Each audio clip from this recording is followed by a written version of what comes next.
pajaritos a bailar. Cuando acabas de nacer, tu colita es de mover. Chu, chu, chu, chu.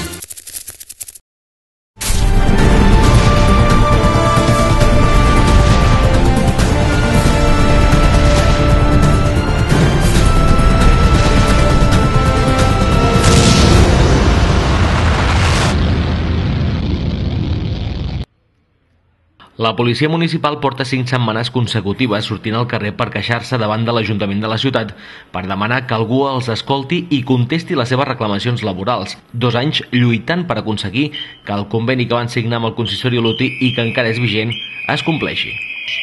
Sabem que la cosa no serà fàcil, que serà llarg, però nosaltres pensem que estem reclamant ben bé el que són els nostres drets i això ens dona molts d'ànims i forts. Bueno, que les propostes que ens ha fet l'Ajuntament són del tot inacceptables, vull dir, tenim unes condicions i ara l'Ajuntament, bueno, la proposta que ens han fet encara empitjora molt més les coses, que això és el que ha fet exaltar encara més els ànims de la gent. El cos de seguretat ciutadana Olotí va ser protagonista al passat ple del consistori.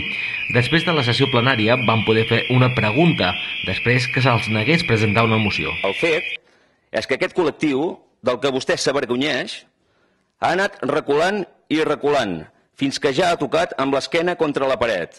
I un cop toques l'esquena a la paret, només pots fer 2 coses. Girar-te i que continuïn abusant de tu, o defensar-te i intentar aguantar la posició, que és el que estem fent. Vostè ha manifestat que el que hauríem de fer és valorar el nostre lloc de treball. Ja li puc ben assegurar que ho estem fent, senyor alcalde. Des de fa uns anys hem patit congelacions, retallades de sou i ampliació de la jornada laboral, entre altres. L'alcalde de la ciutat, Josep Maria Coromines, va dir que es treballaria per solucionar aquest tema. Les qüestions laborals no es discuteixen en el ple de l'Ajuntament, es discuteixen a dintre el comitè d'empresa i vostès tenen una representació laboral que és qui ha de discutir amb recursos humans, qui ha de discutir amb el gerent i amb el regidor responsable d'aquesta àrea i dirimir quins són els termes d'aquesta negociació, que espero que s'acabi aviat i que arribi a un acord. És a dir, aquest és el meu desig. No crec que sigui feina de l'alcalde, i ho torno a repetir, entrar en una negociació que ja s'està portant a terme a través d'uns representants. Però li torno a recordar, en últim cas, els drets laborals es poden defensar fins i tot judicialment. Hi ha tribunals especialitzats en defensar que ningú pugui abusar de ningú i pugui prendre-li uns determinats drets que hi puguin haver-hi.